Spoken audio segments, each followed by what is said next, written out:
Well,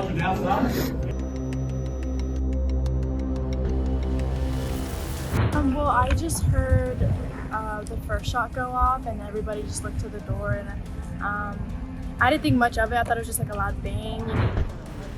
By early morning on Wednesday, September 4th, the usual hum of life at Apalachee High School in Winder, Georgia, was abruptly shattered by gunfire. A 14-year-old student, armed with a firearm, opened fire inside the school, killing 4 people, 2 students and 2 teachers, and injuring at least 9 others, according to local authorities. What began as a typical school day ended in horror as students, teachers and families were thrown into the unimaginable chaos that has become all too familiar across America. I was in the band room, so I was like on the absolute other side of the school when it was happening, but from there I still heard 2 shots. The incident, another painful reminder of the nation's ongoing struggle with gun violence, marks one of the deadliest school shootings this year. The tragedy has reignited fierce debates around gun control, particularly as the 2024 US presidential election looms. Calls for reform once again echo in the aftermath of senseless loss as the country reckons with the horrific events of the day. At approximately 10:30 a.m., a chilling lockdown alert rippled through the halls of Apalachee High. Students and teachers, initially unsure if it was yet another drill, soon realized this was no practice. Well, I just heard the first shot go off, and everybody just looked to the door, and I didn't think much of it. I thought it was just like a loud bang, you know. I just thought maybe someone made a noise or something to scare someone. And then I think 3 other shots went off, and then that's when I looked, and then everybody started looking around. And so we went to hide, and more shots went off. I heard. When you say you went to hide, what happens then? Well, we went to hide behind, the way my class is like built, there's like a wall kind of in the corner that's like, it's like a little theater kind of, and so we just hid behind that wall. And I heard people yelling. I heard this man yelling, you know, for someone to get down and put their hands in the air and stuff like that. Then it went quiet, more shots went off, and then I think maybe 20 minutes after that, police came in to clear out the room, and you know, everybody put their hands up. A barrage of gunshots echoed from the halls as the 14-year-old suspect, armed and dangerous, took aim inside the school. The Georgia Bureau of Investigation later confirmed that 2 students and 2 beloved teachers had lost their lives during the rampage. The dead were identified as educators who had dedicated their lives to molding young minds, and students whose futures were abruptly stolen. Sophomore Josie Bonilla was in the school's band room when the lockdown began. It was surreal, she said, recalling how her band director frantically herded nearly 50 students into a small room used for storing uniforms. Huddled together in the cramped space, hearts racing, the students could only wait, the sound of gunfire seeping through the walls. We were just finished with like our warm-ups, and out of nowhere, just like we were about to start tuning our instruments, and so our teacher had the screen on, and then all of a sudden the screen just like it turned red and it said hard lockdown, and we all kind of just sat there confused. And then we have like a light in the very middle of the band room, and I had never known what that was for, and it started blinking red.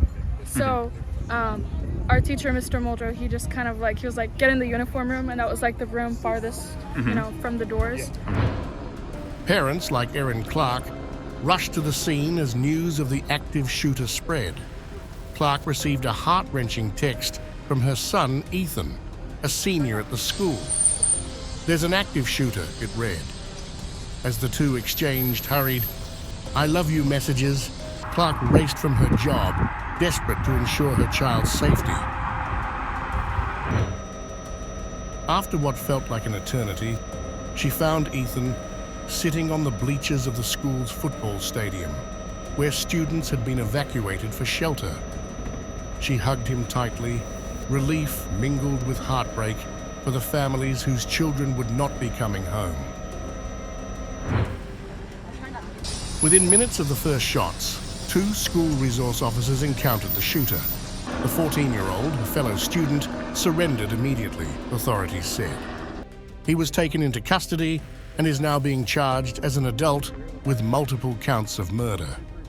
The motives behind his actions remain unclear, but investigators are combing through interviews, searching for answers to why this horrifying event unfolded.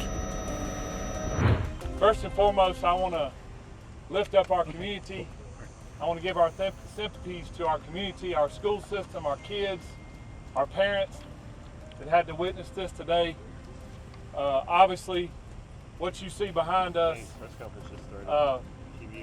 is an evil thing today. At about 9:30 this morning, we received the first call that there was an active shooter on this campus. We're not releasing any information as far as injuries, but we have multiple injuries. This is a very, very fluid investigation. It's very early. And I have asked the assistance of the GBI and the agencies here behind me today, and there are multiple agencies that responded this morning to help us and help the sheriff's office. We do have a suspect in custody, and we are asking for your patience as the media to please let us get the facts that we need to make sure we get this right. Authorities are now investigating how the shooter obtained the weapon and managed to bring it into the school.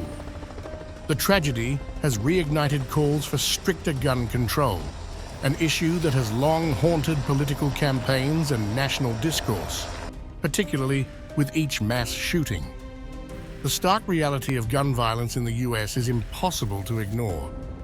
More than 29 mass killings have occurred this year alone. As the November elections approach, the issue of gun control will likely be a critical point of debate. White House Press Secretary Karine Jean-Pierre acknowledged the nation's grief, stating that President Joe Biden and Vice President Kamala Harris had been briefed on the Georgia shooting. Good afternoon, everybody. So this week, kids across the country are heading back to school for the new school year. Today is supposed to be an exciting day for students and parents, but instead, we're seeing yet another horrific shooting. Now, as a parent myself, I know the anxiety that comes with sending your kid out into the world every day, living with the real fear of the worst can happen. So please know that our hearts are with those families in Winder, Georgia, who are forced to face this act of senseless violence. I want to let you know that the President and the Vice President have both been briefed, and his administration will continue coordinating with federal, state, and local officials as we receive more information. The painful reality of America's epidemic of gun violence cannot be ignored. The Georgia shooting echoes the need for reform as the country grapples with yet another senseless act of violence. And as in so many past incidents, the demand for answers and for action grows louder. The high school halls, once filled with laughter and promise, now bear witness to tragedy. In the days to come, as the Winder community mourns and the country watches, the conversation on gun control will again resurface. For many, however, the question remains, how many more must be lost before something changes?